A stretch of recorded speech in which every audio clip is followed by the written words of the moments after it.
It is time for the MMA Live Before Lock show right here on Awesemo.com. That is the fighter, Pete Rogers Jr. I am Jason Floyd. Happy Saturday afternoon. Hopefully everyone's having a good Saturday afternoon. Of course, the fights start here and at 5 p.m. Eastern time now, but we will be here till 4 o'clock Eastern time, getting you ready for these fights as we got now a 10-fight card. We're going to talk about it. Of course, start lining up those questions right there, whether it's in our premium Slack account for our members over at Awesemo.com. Also, you can do that right here on YouTube as well. We will get to those questions as we do go on. But Pete, first off, we got to talk about fight cancellations that have happened to this card as, of course, we lost yesterday, Marquez versus Safarov. Safarov weight cutting issues. And then this morning, you text me and you're like, hey, man, Anders has pulled out of the card due to medical reasons. So his fight against Arroyo is scratched. He was one of three fighters, meaning Anders, who missed weight. So let's just start there, man. What's kind of your take on these fight cancellations and fighters missing weight, man? Welcome to the apex, man. It's kind of like it's standard. We're always dealing with something, some adversity. You talk about losing the main event, Felder stepping up. We're like, okay, that's not so bad. And then, we suffer some losses on the rest of the card. But, man, yeah, 10 fight card, you talk about losing probably one of the guys that, we all felt pretty comfortable that he'd get the victory in Julian Marquez over Safarov. It was just if you were willing to pay that price. And then you talk about the weight cut issues and all the weight problems during weigh-ins. And it's like, man, who missed weight? I can't remember seeing a card where so many people miss weight or just in general. It's just a bad vibe about the card. But regardless, we're here to make some money, make some good picks, and, get to it. Hey, man, it happens. I mean, it just happens. In being in the fight game, as long as you've been in the fight game, these things happen. Whether it was in Fight Island or, it's not COVID related. This is all weigh-in issues, which, I got a question on my social media a little earlier today that was basically, just kind of like, hey, how do you take this? How do as DFS players, how do we sum this up? And I think it's got to be a case-by-case basis. If a fighter misses weight that, maybe if they're expecting their opponent maybe is going to grapple, hey, maybe that could work to their advantage. But I think the other part of me is man, it makes me wonder if maybe there was an injury during training. Yeah. So trying to really put a finger on why they miss weight is almost impossible unless you have some ins with the camp or you just, some fighters are just pretty bad at making weight.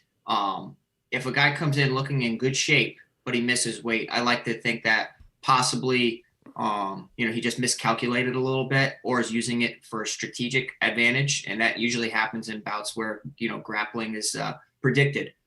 Use it to be a little bit heavier for your opponent and give your opponent a little bit more trouble.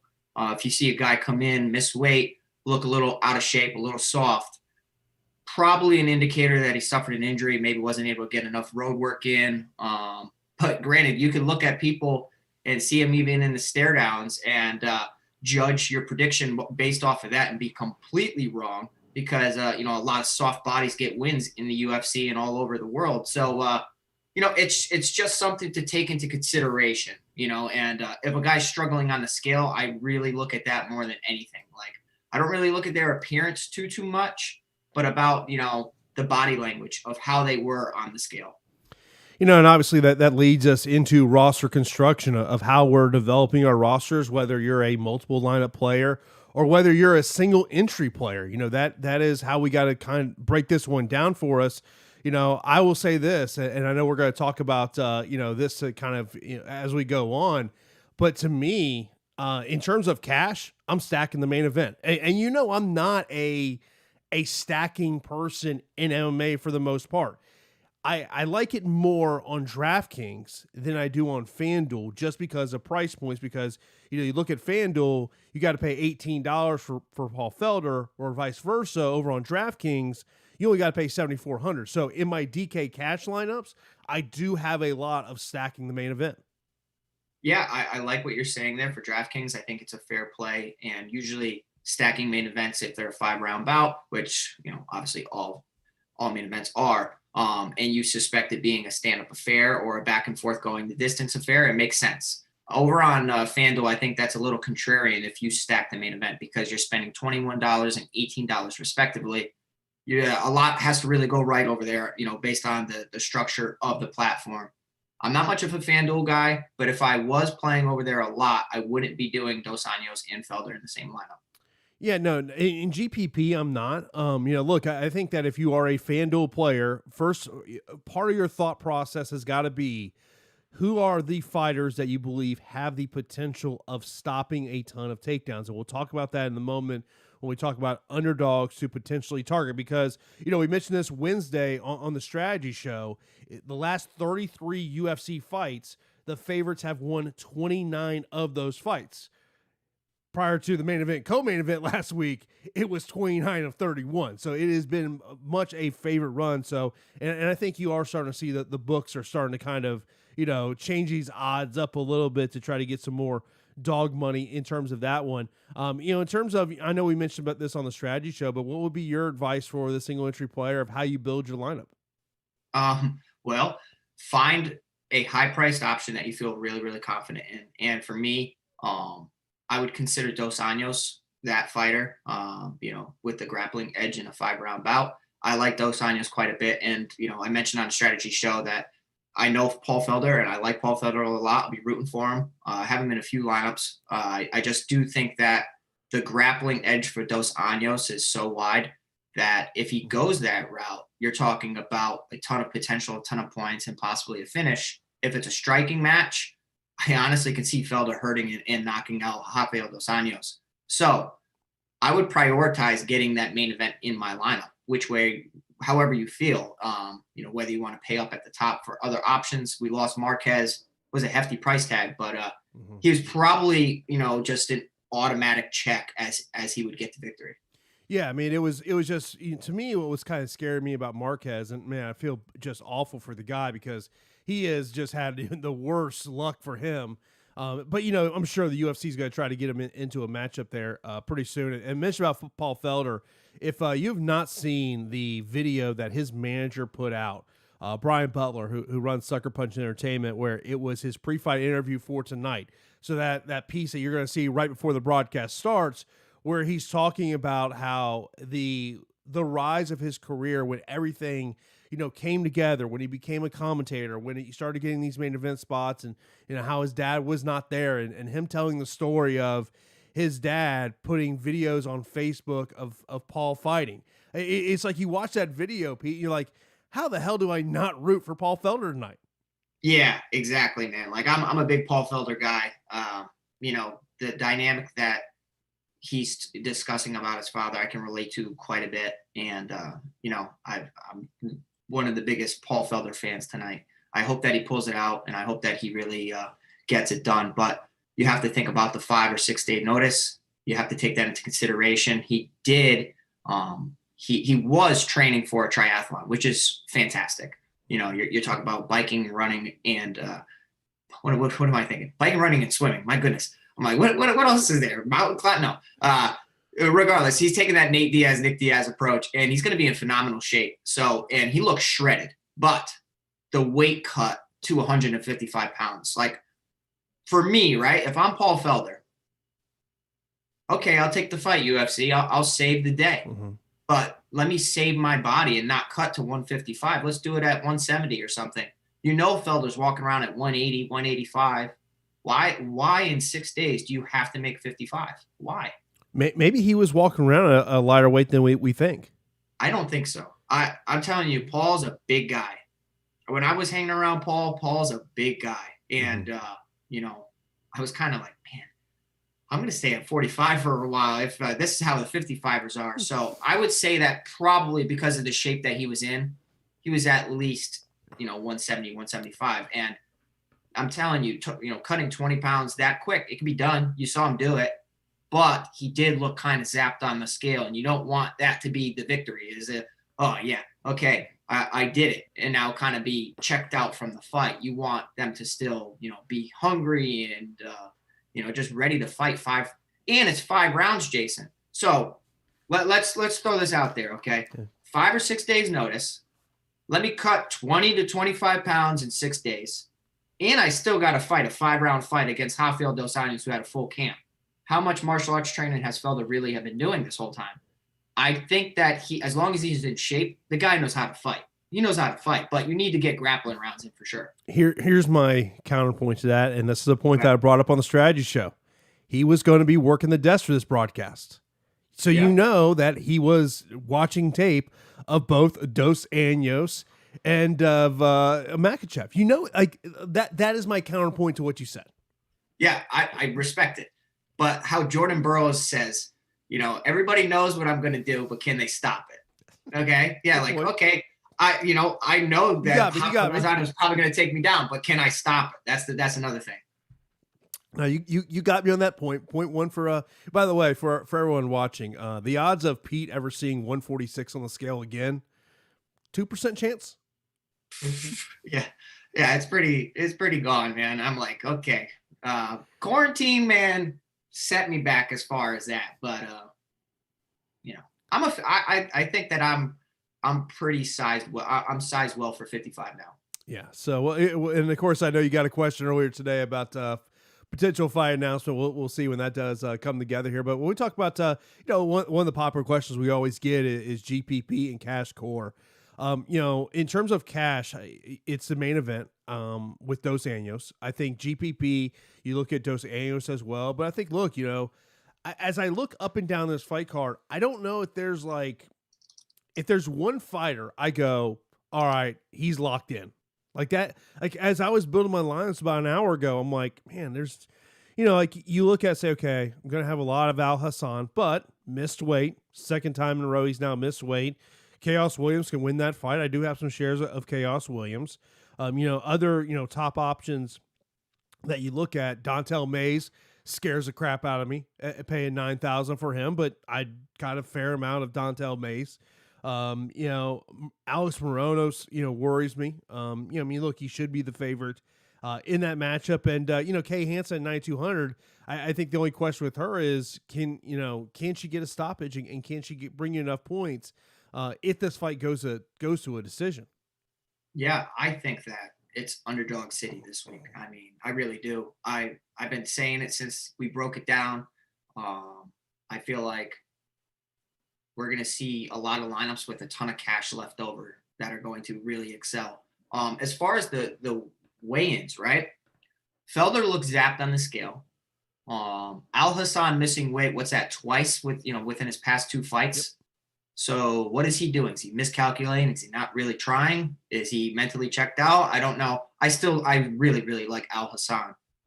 Kay Hansen, McKenna, both look strong.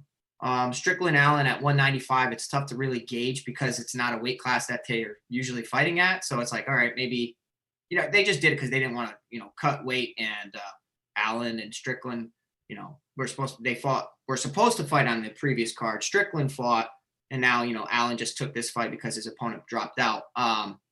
Granger Yoder, I didn't see really anything on the scale. I thought McKee, the size advantage McKee has over Morono is it's pretty big, extremely lanky. He's going to really have a hard time with that reach. Smolka coming in heavy, Jason, against Quinones, I thought was very, very interesting because of, I don't know why Smolka would come in heavy other than, having that grappling edge and trying to get every edge possible. Murata against Marcos. Murata looked strong. She looked really, really strong on this scale. She looked good. And then Mays Martinez, Gravely DeFreitas was pretty standard. Mays Martinez, what a size disadvantage. And I know I was talking about Rocky Martinez as a punt play. And I think that based on all the cancellations, it kind of brings McKenna and Martinez into the conversation of GPP punt plays. But the size advantage Mays has is huge. You're talking about an 8-inch height advantage, 9-inch reach advantage, and I think it was like a 20-pound advantage as well. So if Mays keeps it standing and keeps him on the outside, man. I was looking up who Martinez has fought, as in like sized opponents. He fought Jerome Lebanner, actually, a K1, world champion legend, took him down, submitted him with a headlock. So I'm hoping he goes that route in a few of my GPP lineups. Yeah, that is something we'll talk about when we get to prop bets here in a little bit. But of course, every week we're looking at who are the underdogs for us to target. And so we're looking at fighters who are under 8,000 on DraftKings and are under $16 on FanDuel. So let me get your take first up on DraftKings. Under 8,000, who sticks out to you? I would say number one's got to be Felder if it goes 5 rounds. I do think that is viable. I think it's an uphill battle against Dos Anjos, though. I think the popular play and the ownership's probably going to come in extremely heavy on Brendan Allen at 7,900. I do think that's going to be a very, very popular play. I'm okay with being underweight on that. Mm-hmm. De Freitas kind of sticks out for me, man. I did mention it. It's not an easy fight against Tony Gravely, but we have seen mental lapses in Gravely's ground game as far as like submission defense, slamming out of positions, getting caught in positions to begin with, and then working out of them. I do think that De Freitas is talented enough to possibly put himself in a good position to work towards a submission. And he's actually really aggressive standing up too. So don't think of De Freitas as just being a grappler. I think De Freitas is probably my favorite 7K play. What about you? Look, I'll just mention Allen De Freitas are the most popular under 8,000 fighters on DraftKings. As I look at it, I keep looking at Roz McKee. He's a guy I keep looking at as, that's because if he wins, man, he's going to be optimal. Felder, if it goes 5 rounds, but my only concern about Paul Felder is what happens if RDA just takes him down every round and Felder doesn't get up. Yeah, the significant strikes won't even accrue to anything. Yeah, that is kind of the concern. Over on FanDuel, so this is fighters under $16. I really love Sean Strickland. When I think about that fight, what sticks out to me is if you are a Brendan Allen supporter in this one, your whole thought process is he's getting the fight to the ground. If this fight remains a stand-up fight, man, really like Sean Strickland in that spot. I think you should take a flyer on Chaos Williams at $8. That one is somebody that sticks out to me. I think Yoder Granger, both sides of that is kind of an interesting move on FanDuel. They're at $16. Just because I expect Yoder will be going for a ton of takedowns in this fight. So if Granger can keep it up, she might rack up some points in terms of that. McKee at $11 sticks out to you. Quinones, Smolka is a guy that he just doesn't have boring fights. So that could be a high scoring fight in terms of significant strikes. Ronda Marcos could be an interesting play on FanDuel with takedown defenses, even though, I do not like her to win that fight. De Freitas at $13. And I'm staying away from Martinez. I just, no, thank you. I think it's a week of play who the heck you want. Like literally play who the heck you want because it's got GPP territory written all over outside the main event. Like, and even then, Dos Anjos is priced fairly where he could excel. I do think that the McKee call is a nice call. I think he was my second favorite 7K option on DraftKings. If I'm thinking about my lineups correctly, I have plenty of them. I think the size is something that could become a problem for Morona. Let's talk about captain plays. And obviously you've got the DK captain contest. I'm not a huge fan of those just because I seem to never do well in those contests. But over on FanDuel, so I had several lineups with RDA as captain. That is someone that sticks out to me. Also, I would look at. I think you got to look at Dontel Mays. I think you got to look at. I'm trying to think who was my sneaky. My sneaky one was Murata. I like FanDuel dynamic is so tough for me. Murata is good, but she's priced up to perform well. You know what I'm saying? Like you're not really getting any value out of her. She's priced up to perform well, and she's fighting a person who has 15 UFC fights. Randa Marcos is 6-8-1 in the UFC. Still 15 more fights than Murata has in the UFC. So I think Marcos is an interesting FanDuel play because Murata's going to be hunting takedowns. Felder's going to be defending takedowns against Rafael dos Anjos. For FanDuel, for me, man, 22 for Al Hassan is quite a bit, but I think it's a leverage play, whereas people are not going to be really paying up so much at the top, and it's going to be kind of taking lower 20, high 18, 19, all that stuff. So I think Al Hassan over on FanDuel is a nice play. No, I'm with you on that one. Moving on, prop bets. I mentioned about that Martinez submission prop. I think that is something that you got to check out. By the way, if you want to check out prop bets for this card, go to awesemo.com right at the top of the screen, odds shopper, to check out all the odds in this one. One of the ones that did stick out to me, Hassan wins in round 1 plus 150. Yeah, I think I can see that happening. It'd be hard for me to think Chaos Williams and Al Hassan don't go at each other really quickly. And Al Hassan has great judo, never uses it, so I don't know why I keep bringing it up. But if he decides to do that, you could be looking at a different type of path to victory, and I think that he has a significant edge. Now, if Williams starts cracking Al Hassan and really hurting him, maybe he's goes into survival mode of grab and take you down. That's usually what happens. Your instincts take over, and you're trying to just get into the safest possible scenario in a fight. So Al Hassan is just more well-rounded. I like targeting guys that are more well-rounded. No, I'm with you on that one. Of course, we're going to get into some listener questions here momentarily, but I want to let you know that you can get access to all the great premium tools and content we have over at Awesemo.com for signing up for an Awesemo Plus weekly pass for $29.95. This includes full access to all of our premium content and tools at Awesemo.com, including player projections, ownership projections, our premium Slack channel, and so much more. And if you're only looking for MMA, you can get a MMA weekly pass for $8.95. Stop guessing, start winning. Join Awesemo Plus today. Go to awesemo.com/join. Of course, we appreciate everyone that's in here on a Saturday afternoon. Be sure to smash that like button. As always, we do appreciate when you hit that like button. That does help us out a lot as well. Of course, we'll be here till 4 o'clock Eastern time, getting you ready for this fight card, which, of course, is coming up here this afternoon from the UFC Apex in Las Vegas. But, Pete, we're here to answer questions, so let's get into answering some questions. Says Pete, favorite fighters tonight from a betting standpoint, even if they are high favorites. Gosh.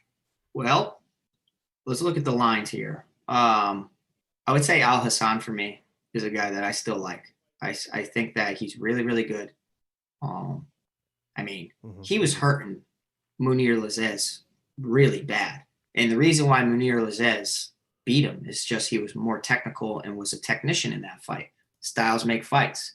This is going to be fireworks, this Al Hassan Williams fight. I would definitely, if I'm looking at bets, I would say Al Hassan Williams doesn't go the distance. That's a fight. I think that's a pretty safe bet. I really like that line. So instead of a week of picking certain fighters, I would pick certain scenarios of how the fights can end. And I think that Al Hassan Williams not going the distance is – what's the line on that, Jason? I really like that. To go the distance or not go the distance? Not go the distance. Let's see here. Al Hassan Williams fight goes to doesn't go to decision. It's minus 625. Oh gosh. Okay, so decision plus 430. That's a really – there's a lot of people thinking like I think. Okay, Here's a question. Do you think the fighting makes it to a third round? Yeah, what's the line on that? I don't think so. Fight doesn't start round 3 is minus 360. That's so much money. Fight won't start round 2 minus 110. Yeah, I feel like it's going to hit round 2. But regardless, you guys see what I'm saying. I like Al Hassan quite a bit. I do think that Dos Anjos Felder matchup's pretty good. I think Dos Anjos is a nice pick there. Outside of that, man, the lines are pretty close for the most part. You know what I mean? We don't have any heavy favorites. Mention a couple of questions or comments that we've got in our premium Slack channel. Justin says, is McKenna an extreme leverage play of these 7,000 options? I would say McKenna is a great leverage play, just from that standpoint, because if she keeps the fight on the feet, she has a great chance. She does have a good ground game, but she has horrible takedown defense. And you know that Kay Hansen's going to be trying to take her down. But I did mention on a strategy show that McKenna's main training partner and seems to be her best friend is Sarah McMahon. And if anybody could teach you how to defend takedowns better, or, you know, you can just level up in the wrestling department, it's Sarah McMahon. Now, will it translate? Will all that hard work these past couple months really come into the cage so soon? You don't really know. But when you're punching somebody in the face, sometimes it's a lot easier to defend takedowns than when you're just in a grappling match with them. So, I mean, Kay Hansen didn't really have the best success, against Jingyu Fry in the takedown department. She has an 18% takedown accuracy rating. So it's not like she's going out there Habib style, taking people down at crazy rates. She was relentless. She did get it, and she did end up getting a finish. But I would say the performance was a little underwhelming. I do think that, Kay Hansen has a strong edge when it does hit the mat, but I do think that this fight is interesting. One of the comments that we got over in YouTube was how much salary is too much to leave on table in a single entry tournament. I will tell you, when I was building my lineups on DK, I had one lineup that I want to say I left 1,200 on the table. I think that, if you're trying to win outright, the more salary you leave out, the more unique your lineup is. And I say it every week, it's pretty obvious. But if you're spending 50K, 49.9 every week, you're going to chop with somebody. Somebody's going to have that. So when I develop a lineup, and I like to hand build my MMA lineups a lot after I look at, my manipulations on Fantasy Cruncher. When I sit there and I hand build and I pick the people I want, when I see a large number of salary left over, it makes me like my lineup even more.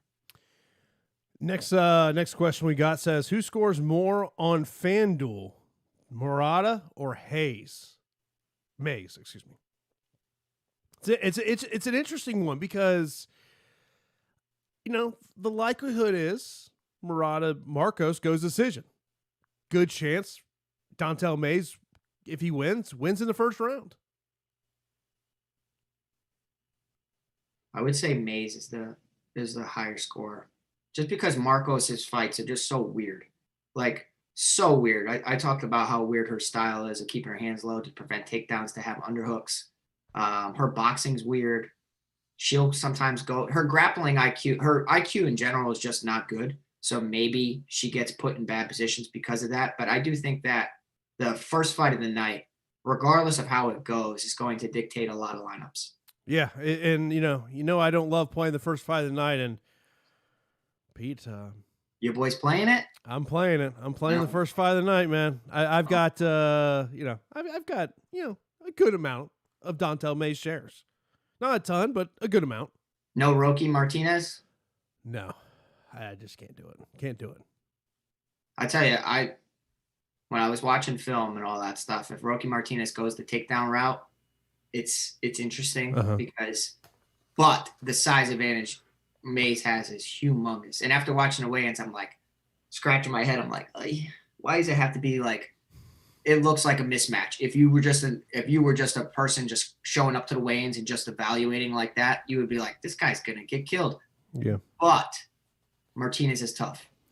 By the way, be sure to head over to Awesemo.com today, as UFC Pro Plays are free today, so you can check that out right there over at Awesemo.com. Also, the Awesemo NFL DFS Big Board is free content today over at the website. And we do have a giveaway going on the Awesemo MMA Twitter account, which is at Awesemo MMA DFS. Check out that pinned tweet to find out how you can win a free month of Awesemo Plus MMA. Great giveaway we got going on over there on our Twitter account for MMA. Check out that pinned tweet. Russell says Smolka or Allen on FanDuel. So you've got Luis Smolka at $17 and Brandon Allen also at $17.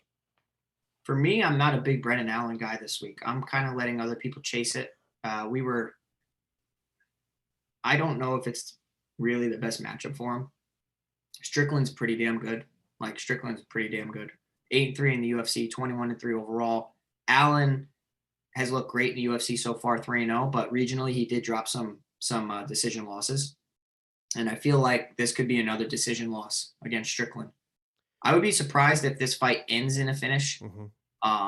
But Strickland's notorious for winning decisions, and in Allen's losses regionally, it's via decision. And I know that's like such a black and white way to look at stuff, but the way that they match up skill wise, Strickland's a volume striker, will have the edge and will kind of lure people into a brawl. You saw that in his previous bout. Allen's going to be looking to get the fight to the mat probably constantly. So I think Strickland's interesting all across the board. So that brings me to my point of saying that I'd probably prefer Smolka in that 17-17 Smolka versus Allen comparison. Yeah, I mean, and look, I don't think Louis Smolka knows how to have a boring fight. I think that's something else you got to look at. Yeah. In speaking about Strickland and Allen, there's two comments that are right back to here.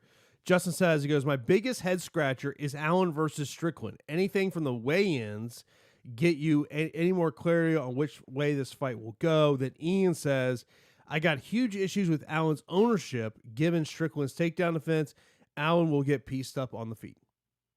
Good points. I couldn't read much into the weigh-in, honestly, because they're fighting at a weight class that they're not usually fighting at.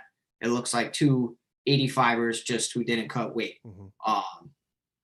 And I think that it's a fight that Strickland's coming in a little too cheap, in my opinion. I don't really expect it to have the best DFS performance, but I think the value's there for Strickland. Next up, Hoodie says, bad idea to have McKee and DeFreitas in the same lineup on FanDuel. No, I kind of have that combination a little bit. Jared says, does fight stacking ever work? It has. I mean, look, to me, it's not when I do it. Actually, 254 for Casey Kenny and English guy who's fighting. Nathaniel Wood. If you stacked that fight that week, it worked out for you. Because as I recall, and I'm sure someone will let me know if I'm wrong, I believe Nathaniel Wood was optimal that week in a loss. Yeah, I got to start calling my mom because my mom stacks the most random things when she plays. And I'm like, what are you doing? And then sometimes the fight she randomly stacks, it's just I'm looking at the lineup. I'm like, this thing makes no sense at all. But I don't know. Maybe I'll have to get a mama's call of the week. Yeah. Shoot me a text, bro. Come on. Yeah. Let me know. Yeah.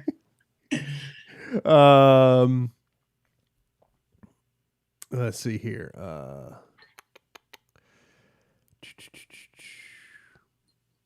Yeah, stacking doesn't work for me, Jason. I usually stack the wrong fights.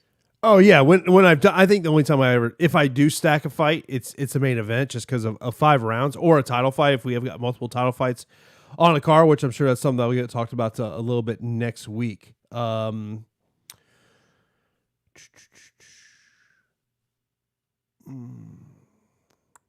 Top 2 underdogs. I'm guessing one of them's going to be is McKee with you. I'd probably say DeFreitas and McKee, truthfully.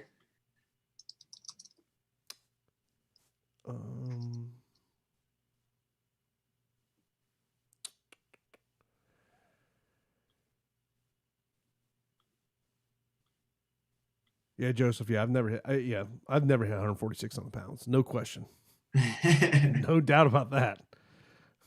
Couldn't tell you last time I weighed 146 pounds. Which underdogs are more liable this week? I think it's a week of tons of live underdogs. I'll tell you, I think Chaos Williams and Brendan Allen are going to be extremely popular just based on not box score watchers or you kind of just like DraftKings people, casuals that are looking at 7K options that have performed really well in the past. So, you look at Williams, what he averages, 105 DraftKings points. Oh, that's really good. Allen averages 102.8 points. Oh, that's really good. So those are going to be two popular 7K plays that I'm okay getting away from. Sean brings up this point about the main event. He says, do you think Felder versus RDA could end up takedowns being stuffed and just making it a stalemate up against the fence? I don't think so. I don't think so. But Felder is tough. He's schooled really well. Cardio is always different though, Jason, right? Mm-hmm. Like you can have great cardio in the triathlon department of running and biking and swimming, but grappling cardio it's very, very tough, especially with somebody who has great top pressure.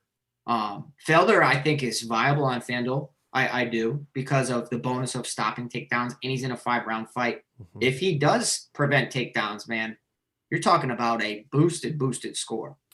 Aaron wants to know who you think is the top $20 play on FanDuel. Cool. Who we got? We got Mays. Don't feel comfortable about that. Hansen, she's going to be popular. I think it's Alhassan or Dos Anjos for me, and I think it's Dos Anjos, truthfully. Someone in Slack goes, Mama Emac and Mama Heat need to have a head-to-head. Yeah. Just says, thoughts on low to mid 8K options for DraftKings GPP. I love that price range usually. Like, I love that price range because everybody's paying top, middle, and low. You know that. Top. Mm-hmm.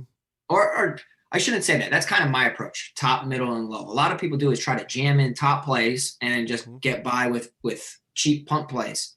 I think Strickland is priced so fairly. I will say that Allen is too, even though he's 7K. The Granger-Yoder fight, I think, is very, very pivotal for a lot of lineups. I like the discount of the $200 and the takedown route of Yoder. I'm happy that she's not the 8,200 play. You guys know that notoriously I struggle with the 8,200, 8,000 plays. And I know that Granger has a significant striking advantage. Yoder's not bad on the feet, man. And she's more well-rounded and has fought tougher competition. So give me Yoder with the discount. Yeah, I mean, I think that 85, 84, 83, 82, 8,000, where a lot of people you do tend to look up. Trish says, got 8,300 left, Strickland or Yoder? I feel more confident in Strickland because Women's MMA is sometimes disappointing for me as far as like picking the correct fights. I think Strickland's, temper expectations for a guy that has a 62% finish rate. On the card, it's one of the lower ones. Yeah, someone mentioned about, do you put Strickland in the FanDuel MVP spot? And I was, as I was looking for, okay, who is going to be the high ownership at captain? It's going to be RDA. It's going to be Hassan. It's going to be Mays. So, okay. My only concern with Strickland is, can he rack up enough points if he doesn't get the finish? That's why I was looking at someone like a Murata. I was looking at, who's the other one? Kay Hansen was another one I was looking at, just kind of playing the ownership angle. Yeah. So, I will say that, it's not impossible for Strickland to get a finish because we have seen Allen go for positions, lose the positions, and then get put in bad spots. And I can honestly see Strickland he's just such an aggressive person. I could see him just trying to pound out Allen and maybe get a late finish because trying to predict finishes is very, very tough. But if you know a guy's going to punch a guy in the face a lot, like a volume guy, sometimes they will find that finish and it'll be late. Now, Jason, if somebody finds a finish late in a high action fight, like a Strickland fight, his score is going to be elevated, especially for somebody who's 8,300. But it's always safe to approach fights that, somebody's going to get finished or somebody's going to get knocked out. And news gods in our in our chat right now, who's getting knocked out. And I think that, targeting somebody in that Al Hassan Williams fight, somebody's getting knocked out. I really do. And I think that Al Hassan's going to be the victor there. Yeah, if you told me that fight goes a distance, I'd be shocked. Me too, because I don't know. If the fight goes the distance, then I have to really start thinking that Al Hassan's not taking his career seriously. Yeah. Sean brings up the point about Marcos is, do you think she can stop the takedown attempts? Not all of them. Not all of them. Some of them. Best play 8,900 or under. I think it's Dos Anjos, truthfully. How much salary left on FanDuel is good for leverage? How can you have? It's tough. How can you have so much salary left over on FanDuel? It's tough. Usually I'm in the $1 or $2 range for the most part. I would agree. I mean, from everything that I've done on FanDuel, it's really, really difficult to have money left over. DeFreitas or Granger DraftKings?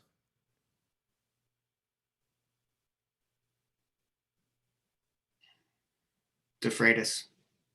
That's close. No. Granger? No, I like DeFreitas in that. I think if it was Yoder and DeFreitas was the question, then I'd have a tough time deciding. But DeFreitas in that situation. Yeah.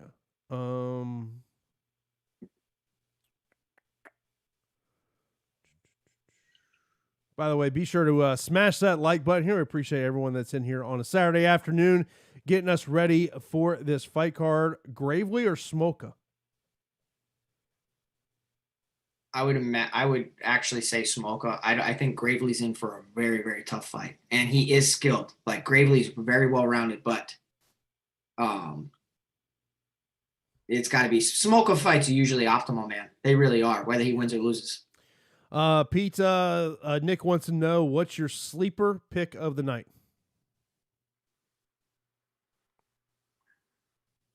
McKee.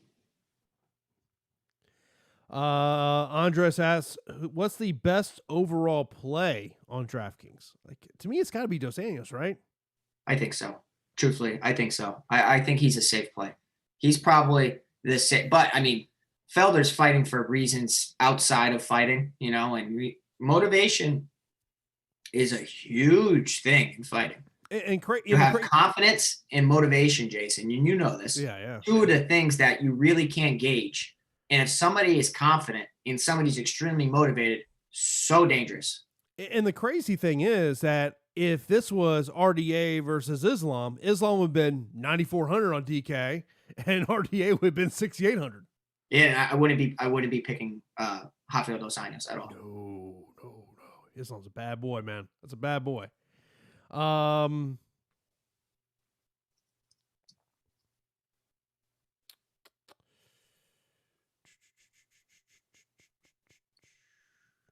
Best play at 7,400 or under on DraftKings. I mean, it's got to be McKee, right?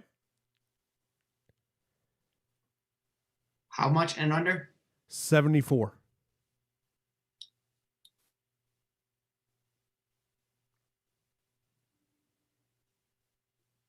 Felder, but under 74, I would say McKee. Yeah. Dontel Mays or Luis Smolka? God, who do you trust?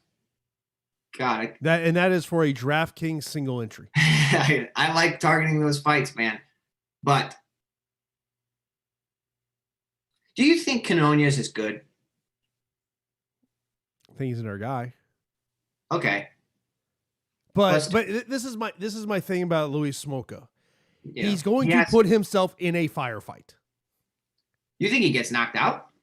He could. It's just to me, I think that he is a guy that the one thing is he is going to take chances. And you know what? Sometimes it may backfire him, sometimes not. I mean, look, I would have to think that they're, even though, Quinones is not, what you think is a takedown guy, I would have to think his team has thought about that. Of, that's how we kind of view the weakness of Luis Smolka. You've seen what guys have done with Luis. I think Luis has got a better ground game in this fight. I really do. He has been submitted, yeah. But every time, just because you're submitted, you get caught in stuff. But I like what you're saying. Like, as far as being in bad spots, Smolka's always in bad spots, whereas Quinones isn't as much. I mean, they've both been submitted in the UFC. Smolka has fought some really tough people. But I mean, if you look at his record, it's like nothing to really. He's fought good guys, you know. Yeah. It just depends on what Smolka shows up. I mean, if Smolka was doing good against Casey Kenny, he really was until he wasn't, right? And how many fighters can we say that? Like, you know, he was doing well and then he lost, but now we see an L in that column, and now we're second guessing them. Better DraftKings GPP play, single entry, Yoder or DeFreitas?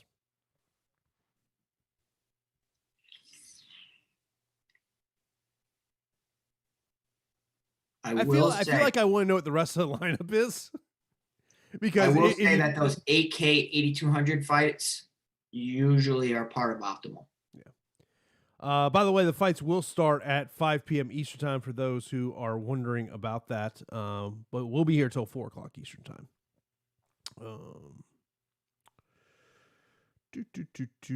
Jason, we have 350 people in here checking us out. We appreciate you guys. Smash that like button for us.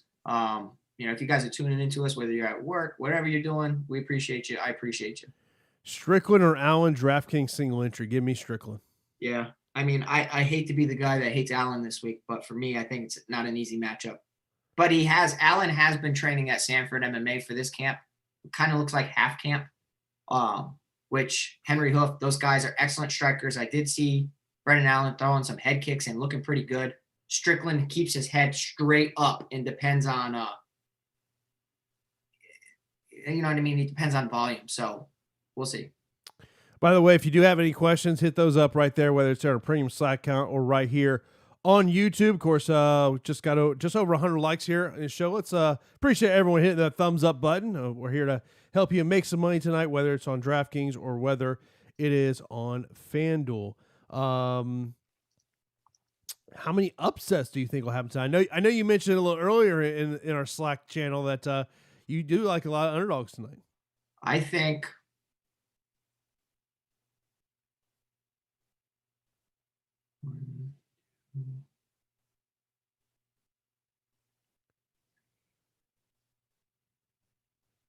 3, maybe 4. Okay. For cash games on DraftKings, Felder or McKee, and they note that they have those Anjos in their lineup. Is it, you said cash? Yes, cash. Well, then stacking kind of makes sense, but if Felder really has to, like, okay, do you have the Felder scored well in a loss, but it was predominantly a striking affair. Who was it against? You're thinking Dan Hooker. Yeah, exactly. Like, Dan Hooker's not going to be trying to take him down. You know, if Dos Anjos closes that gap and makes this an ugly clinch fight, Felder's been taken down by Edson Barboza. And I don't think that Edson Barboza has some crazy ground game.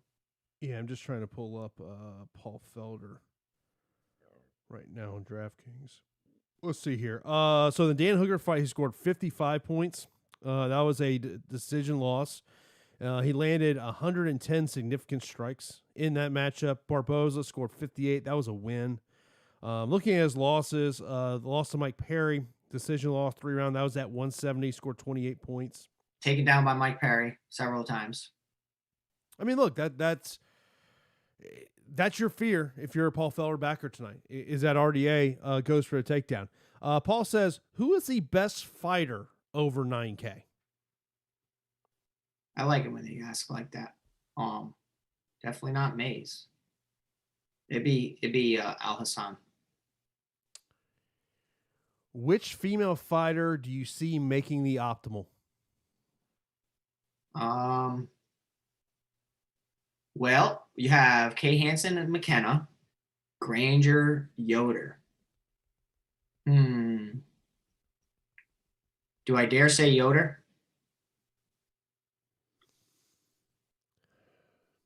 She could score a lot of takedowns. And I could see that on DraftKings of that working out really well, you know. Say she gets, let's say, fight's not going 15 minutes. Let's say she gets 5 takedowns. Yeah, it's all about the advances. Yeah. Really. I think Hansen is the smart play in that question, though. Yeah. What fights are we fading for GPP? I'm not fading any fights. I remember someone asked me this on Twitter earlier. There wasn't a fight that I was like, no, that's X'd out. I mean, everyone's on the table. You know who I'm fading? I'm fading Murata and Marcos. And I tell you that every time Marcos fights, it's a weird fight, man. Mm-hmm. It's a weird fight. And a low-scoring, weird fight. Murata's priced like she should go out there and do whatever she wants against Marcos. So I'm okay with not getting either one of them if I had to pick one. Sam, I appreciate you in the super chat. McKenna or Yoder? I would go Yoder. Yeah, agree. I think that Yoder has a much better shot at getting a victory against a mediocre Granger. McKenna does have a shot at upsetting the very, very talented Kay Hansen, but that situation's Yoder. Ian says, what fight outside the main and co-main event that we need to be overexposed? Is it DeFreitas and Gravely? I like that fight a lot. I really do. I really like that fight. But I can't see Gravely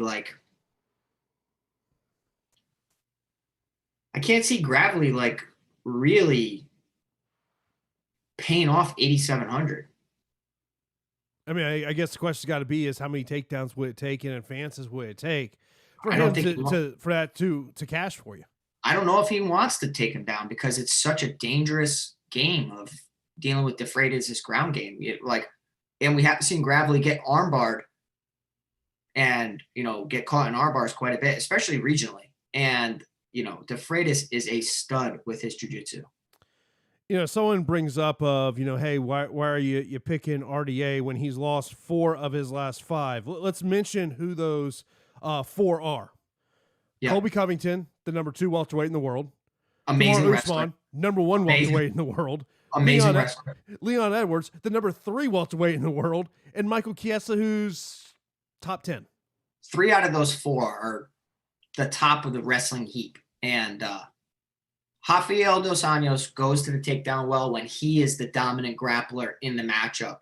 And when he is the defensive wrestler, you see him struggle. He struggles against good wrestlers, but he does have the best shot at getting a submission on the card.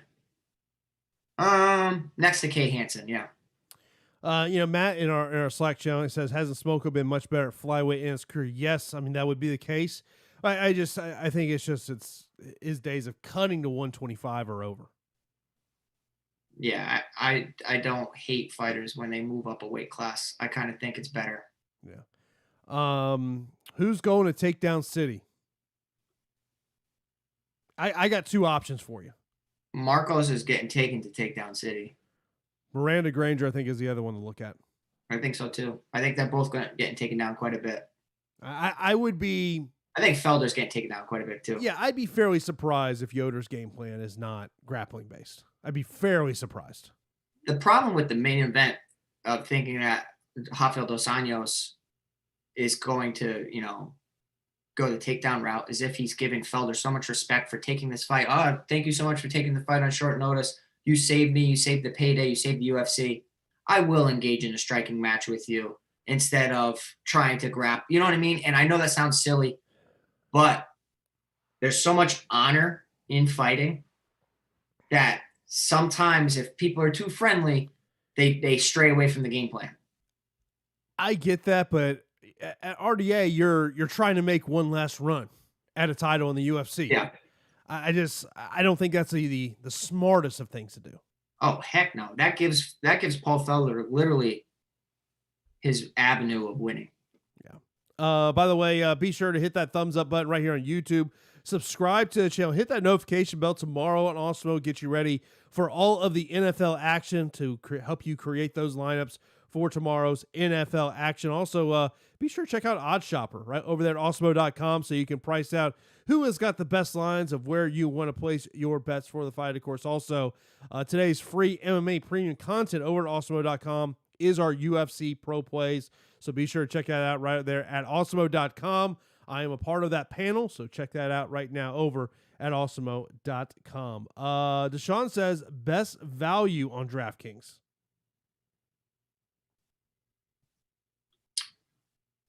Well,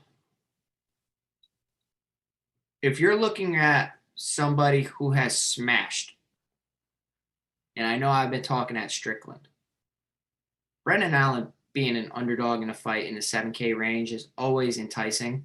I don't think it's a great play this week, but the guy has shown like he's leveled up since being in the UFC.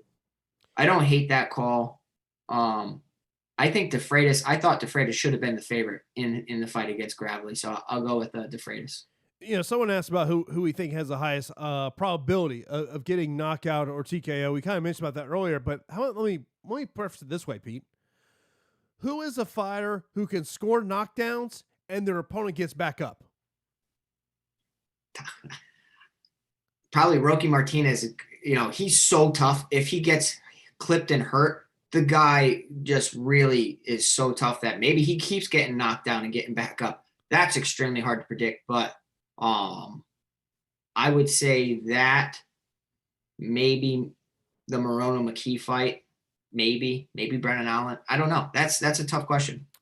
Who is the best $21 option, Hansen or Dos Anjos? Dos Anjos for 5. Give it to me. Yeah, I would think that's pretty much would probably be, a majority of that. By the way, Terry put it over there in chat that the top fighters tool has just been updated over at Awesemo.com. Of course, you got to sign up for the Awesemo Plus weekly pass for $29.95. And you're just looking for an MMA pass, that is $8.95. Just go to Awesemo.com/join or just go Awesemo.com right there at the top left-hand side of the screen. You'll see Awesemo Plus.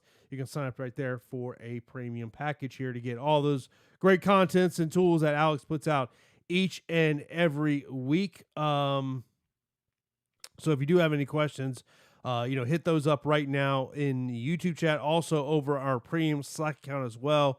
We will get to those questions as we do go on. I know in our Slack account earlier today, people were talking about Chaos Williams, and you know what? When you look at some of the tape on the regional scene, it doesn't look good. When you look at the tape on Chaos Williams, what did you see? Reckless, mismatches, explosive. He's like a lesser version of Al Hassan, in my opinion. I think that, Al Hassan is he's a brawler, but he's refined because he's refined with a good camp. He's refined with a good coaching staff, a great ground game.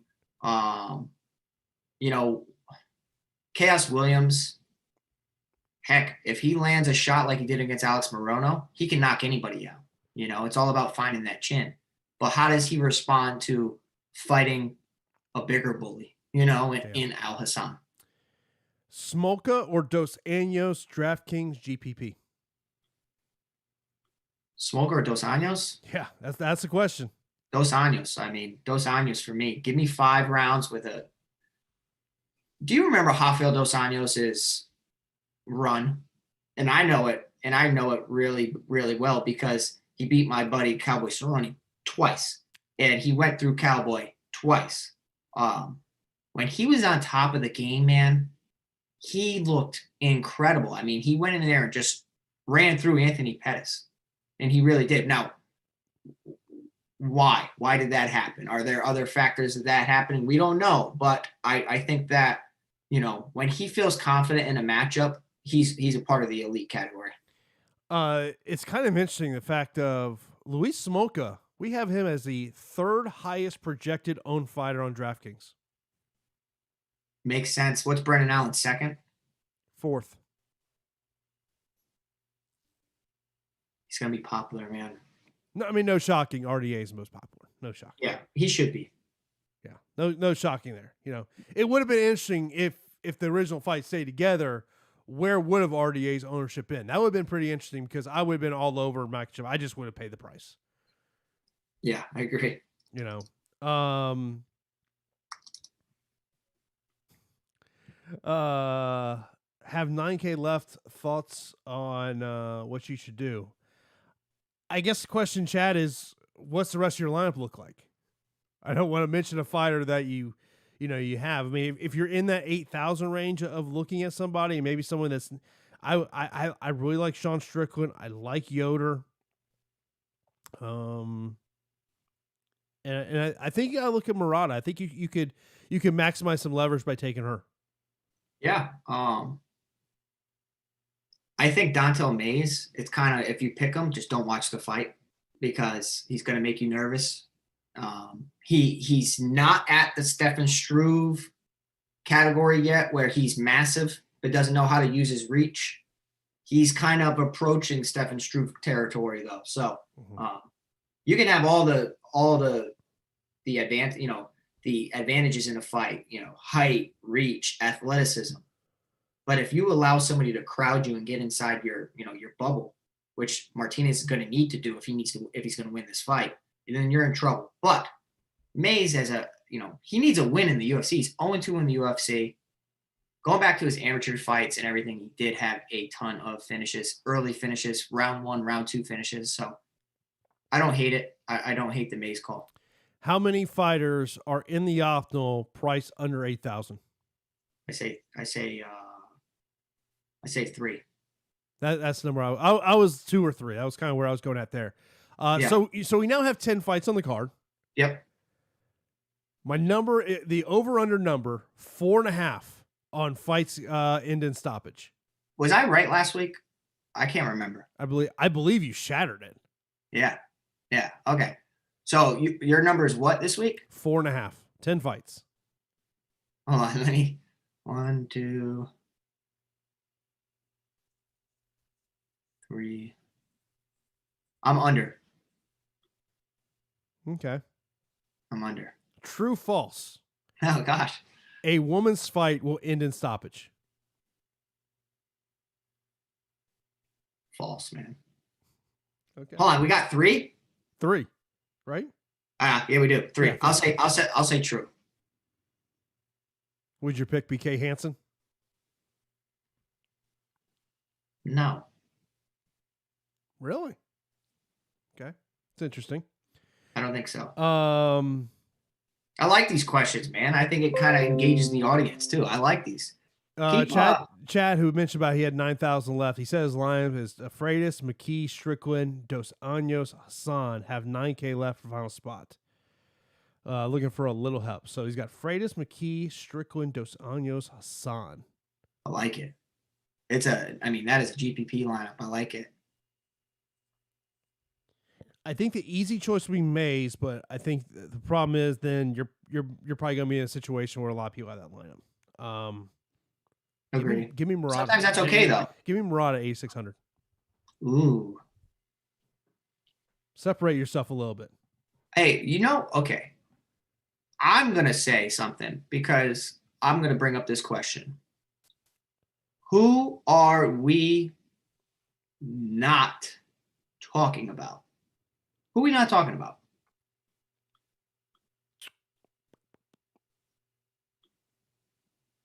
Alex Morono. Yeah, Morono. I would say Morono, Gravely, and Hansen. Okay, let's go by one. Morono. Tough to trust him. Okay. I agree. I mean, look, I think that fight, will probably be a fun stylistic fight. I think it's a GPP fight, no question. I don't think it's a cash fight for the most part. I think it's a GPP fight. I would agree because Morono brings it, man. And in the UFC, he is 6-3 in the UFC, so obviously he's pretty talented. Win over Max Griffin, Zach Otto, Keenan Song, guillotine win over Josh Berkman. That guillotine victory over Josh Berkman is pretty crazy. Now, if he hits and hurts McKee, definitely can submit him because Morono has, a black belt in Brazilian Jiu-Jitsu, a black belt in Taekwondo. We saw him get knocked out against Chaos Williams. We've seen him get hurt and rocked in plenty of fights. I really don't trust him, exactly like you mentioned. And I know he comes from a great team in Fortis MMA, and he should have a clear path to victory by taking a lot of people down. He has not landed a takedown in the UFC, 0% takedown accuracy rating. He's going to need to do something in this matchup because he's going to be the undersized guy. He really is. Over in our premium side count, Woody says, if making 20 lineups, would you have the most exposure to besides RDA, since I have a feeling that would maybe be the go-to answer?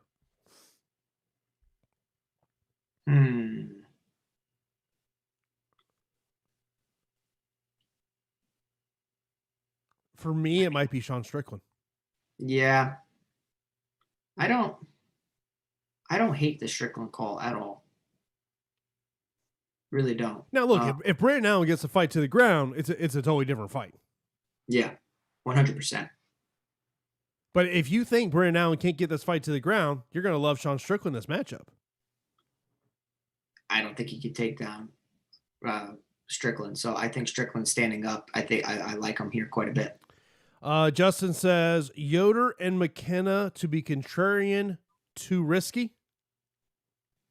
No, I have a McKenna lineup, and I have a couple McKenna lineups because, I talked about it on a strategy show, training with, Sarah McMahon, everybody out in Team Alpha Male. If you go out to Team Alpha Male and you don't know how to wrestle, they'll probably throw you out because that's what they're surrounded with. And if you can't learn wrestling there, then you're just doomed in MMA. So that's why I like the call of McKenna earlier. And I know that she doesn't look like the most physically imposing fighter. She has the striking edge here. If she just can keep the fight on her feet, she's interesting. Aaron says FanDuel MVP, Al Hassan or RDA. They are the two most popular we're seeing as the MVP on FanDuel. Yeah. I would still cite RDA just because of the 5 rounds. Yeah, I agree. I like RDA quite a bit.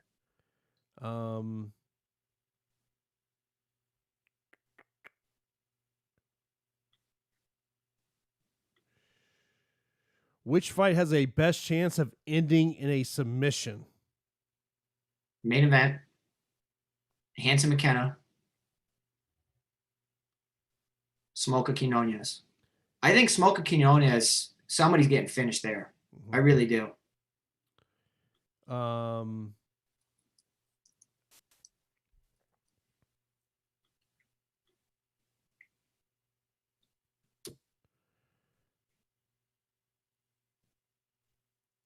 Murata or Mays on FanDuel?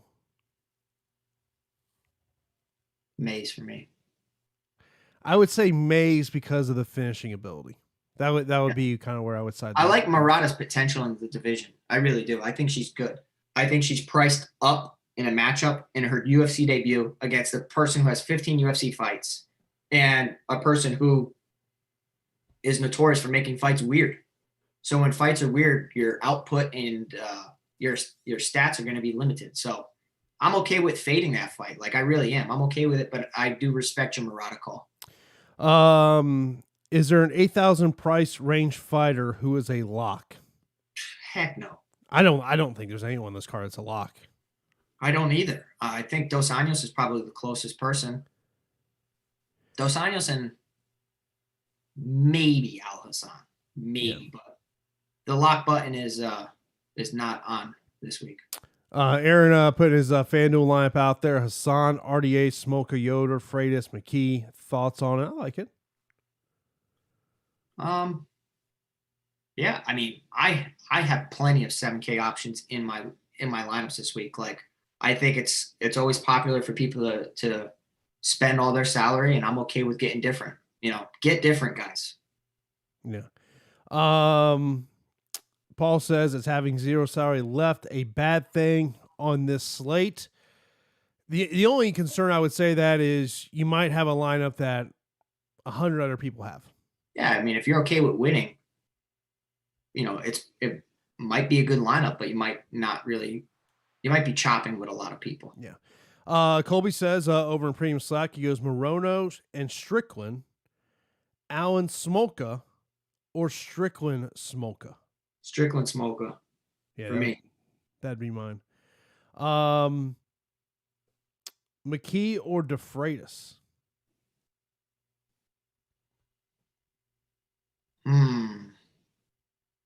I would say that's a good question.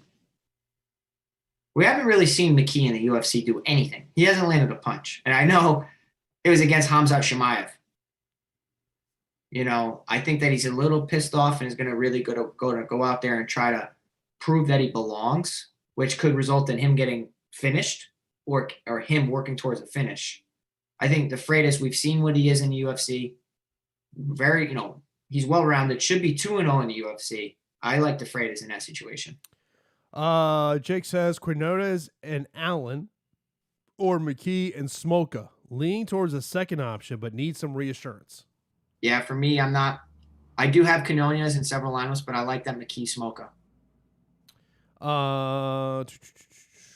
See here. Of course, we got about 15 minutes here left before we are going to get out of here. Of course, if you're looking to place a bet on the fights tonight, you got to check out Odd Shopper over at Awesemo.com. You can price it out. So I know Terry was mentioning about William Hill being the best line if you want to take Paul Felder as the underdog, plus 170. And, look, that's going to be an interesting fight because it's, I don't think it's really been talked about a lot this week, Pete. It's a big, Paul Felder was a guy that, his last fight, he was throwing the indications that his days were potentially over in MMA. And, maybe this is just, and maybe part of his thought process with Paul Felder is, hey, you know what? If I win this fight, I put myself right back in where I want to be at 155 pounds. But maybe Paul's looking at this saying, you know what? If I can't beat RDA, maybe it is time. Yeah, but sometimes you have to come to a reality with your career and stuff. And if you can't capture a title, but you're cool with competing and having fun and you still enjoy fighting, you don't need to stop fighting. Like, there are plenty of fighters out there that fight for the competition aspect, fun fights. You start taking fights that only make sense. And, I think this situation does provide Paul Felder with a ton of leverage going forward. Maybe this really starts to, if say something after the Dustin Poirier, Conor McGregor fight or whatnot, maybe a Felder and McGregor fight makes sense down the road. I mean, he's always going after Felder via social media, so we'll have to see. I just, but Paul has opportunities that 99% of UFC fighters don't have. Yeah, that's true. I mean, that is true, but sometimes you can't take that dog out of a person. No, you know what I mean? Like, you can't. Yeah. I think it's just like, and I want to say Cormier's even kind of talked about this with retirement. He's kind of after his fight with Miocic, and he said, he goes, look, I know there is going to be moments I'm sitting cage side calling a fight, and I'm going to want to be in there. Oh, man. I can't even, that R word for me is like the furthest thing. There's no, it's such an addiction, but if you're a competitor at heart, you need to find different ways. And that's why I see people translate to coaching. But, I think that, this is a great spot for Felder to, I think he's getting so many fans by doing this. So many people respect him. Uh-huh. I think his stock is going to be higher than ever, regardless of the result. So I think it's a great, business decision. I really do. Well, look, in combat sports, you never believe the R word. Yeah, no. Pete, no. You could be 50 and go, Jason, I'm done. I'm retired. No, you're not. Yeah, right. My pops still talks about how he wants to get in there and get back in the ring, and it's funny. And I think that'll definitely be me. It definitely will be. Yeah. Should I be scared playing RDA in my only lineup on FanDuel MVP? No. No, I like RDA. I think the potential's there. I mean, it's kind of like, don't get too cute with the situation. He's in a good matchup.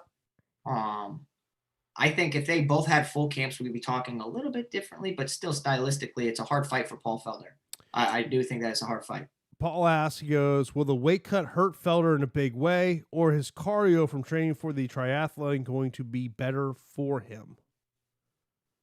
Sometimes you can overtrain. Junior Dos Santos is known for that, where your body's just not peaking. But they did do some tests on Felder, and it did say that he's peaking at the right moment and seems like he's in just everything's aligning right here, which is great. But if you still don't have the technical skills to out grapple Rafael dos Anjos, then none of that matters. Luis Smolka or Tony Gravely? Ah, God, Smolka, I guess. Of course, throughout the fights tonight, be sure if you're a member of Awesemo.com to slide into our premium Slack account. Myself and Pete will be hopping in there during the fights to talk about what's going on. And a little programming note, the UFC 255 strategy show will be on Wednesday. And, well, I guess we can just say it here. Pete, I won't be with you next Saturday. Yeah, no, next Saturday, man. You'll be with Josh Ingleman will be filling in for me next Saturday as having some family time next Saturday. So no, I will not be a part of Live Before Lock next Saturday. How dare you, Jason? How dare you? How dare you miss like a show 2 weeks ago? Yeah, no, man, I'm excited to do a show with Josh. I'm excited for this fight card, and I'll tell you what, I'll be bouncing around from killing it on Call of Duty to watching the fights. I mean, the new Call of Duty came out, and when duty calls, Jason, I gotta play. So are we trying to win big in DFS tonight to get a PS5 or a new Xbox?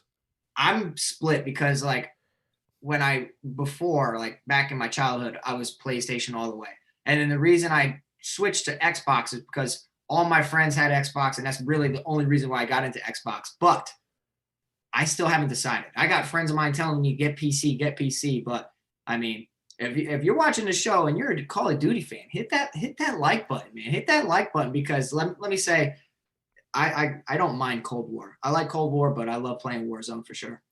Not a Call of Duty guy. I'm a sports game player, man. I literally, the odds are if I am playing video games, it is either Madden or NBA 2K. Wow, you don't want that. You don't want that. You don't want either one of those. All right. I don't get a chance to play a lot, man. I'm a busy guy, man. I got a lot of things going on in my life. Yeah. With quarantine, I got plenty of time. So, man. But I feel like if I do get one of the new systems, I think it's PS5. I haven't had a PlayStation since PlayStation 2, I want to say. I've been Xbox ever since. Great console. Yeah. By the way, yes, lock is in 1 hour from now. As the fights did get moved back to 5 p.m. Eastern time due to the two fights getting canceled out there. Aaron asked about Felder's takedown defense accuracy. Let me pull up the stats. Takedown defense, 61%. Pretty good. I will say that Rafael dos Anjos is a really, really strong guy. And I know that Felder will defend some, maybe not all, though. Someone asked about if we're playing the UFC game. I have not played the new UFC game. I've played the previous versions, but it's like a game that I'll play for like a week or two and then I never play it again. Yeah, I mean, I've always kind of dabbled in the UFC games, but it's kind of like the same thing. It'd be different if I like one of my buddies was in the game. But by the way, talking about the new gaming consoles, I was out with my buddies last night. We were talking about it. You realize like on the Facebook marketplace, like you can get 2 or 3 times the amount of money if you got one of those things you want to sell it. I have a buddy of mine that does that. He purchases things and then purchases them early and sells them. I mean, everybody's hunting for those PlayStations. Yeah. Murata or Gravely on FanDuel? Ooh, well, maybe Gravely, because I know you say Murata, but Gravely in the defensive standpoint is going to be defending takedowns, I would imagine, from De Freitas. Here's the other thing. Marcos could be a little, if you're looking to save salary on a fighter that you think may not win, but she could maybe get you 40 points because of takedown defenses, Ronda Marcos, I think, is someone to look at. Yes. Yeah.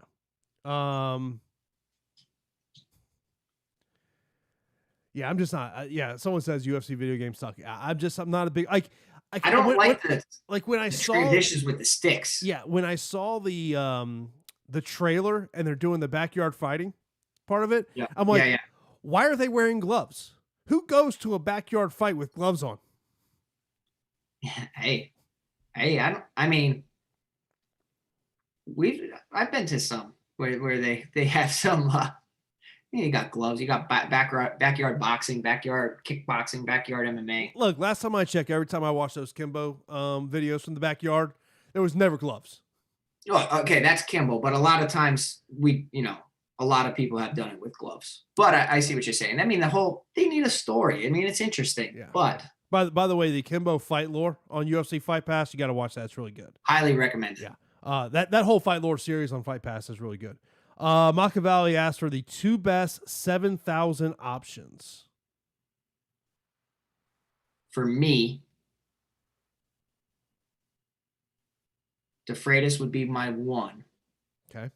And then I think, even though I've been talking Smolka, I think that fight's interesting. So, like, that fight, Smolka makes a ton of mistakes too. So maybe Quinones or McKee. Strickland or RDA? RDA. Is 80% McKee too much? Yes. I wouldn't have that much of many people. I don't have 80% of RDA. Yeah. I know.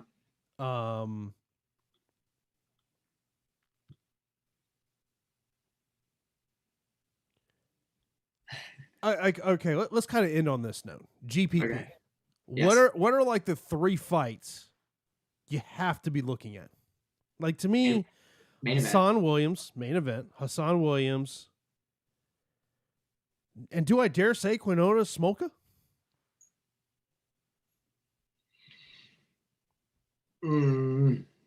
Yes. I think that's a nice 3-fight core to kind of build your lineups.